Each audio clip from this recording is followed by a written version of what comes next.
of all, most importantly, we're trying to just raise the conversation and put the issue on the table in anybody who will hear us, whether it's the Congressional Equality Caucus or LGBT organizations or poverty coalitions or funders groups.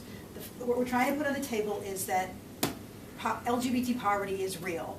It exists in our communities, and we'd love everybody to focus more on it and think about it in the context of your own work. Now, we've presented, we ourselves, the collaborative is like a coalition. It is not a 501c3. It's just literally 4 or 5 entities collaborating together and intending to bring it out in the spirit of true queer activism. We're just doing it. We're funding ourselves to do it.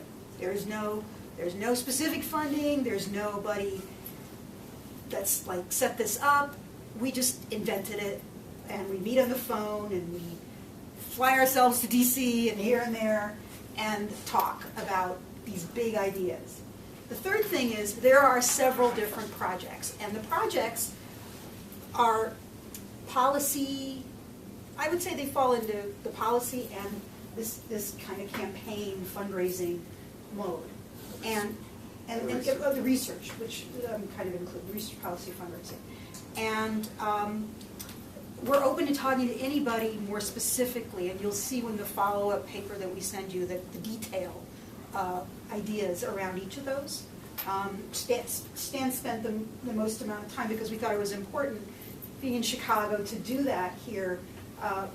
And his vision is ambitious, but it is grounded in being a service provider, in meeting the needs of people day in, day out, and thinking about how you do that and how you fund that over the next 10, 20 years.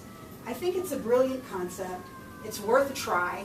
It's like any good, brilliant idea. Even if it fails, it's a great idea.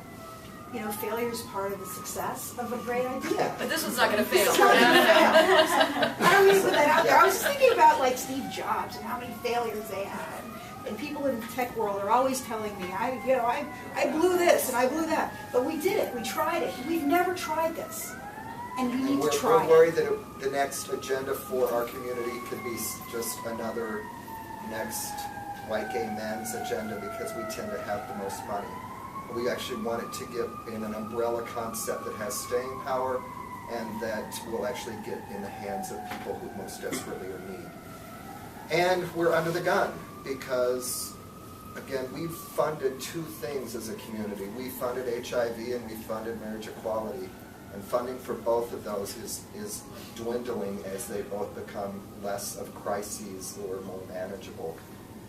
And once our dollars switch to lyric opera, not that I don't like opera, they're gone. So, so it's the right time to be having that ambition. On that note, I just want to say, because I'm not a funder or part of an organization, but as a private business person, and I guess being the white male, gay guy sort of thing, and there is disposable income,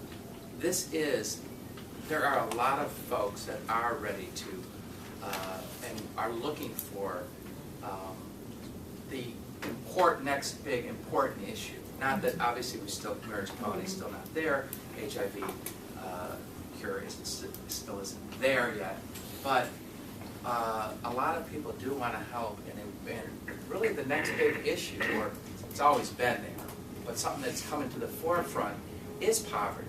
I mean, one of the things that I see that's very important to me is kids, especially young lesbian and young gay men who in the foster care system, which I think is just awful. And this is, somebody said, there's a crossover in these issues. So we have 40%, I think it was, and I know the same statistic, or some large number that are in foster care.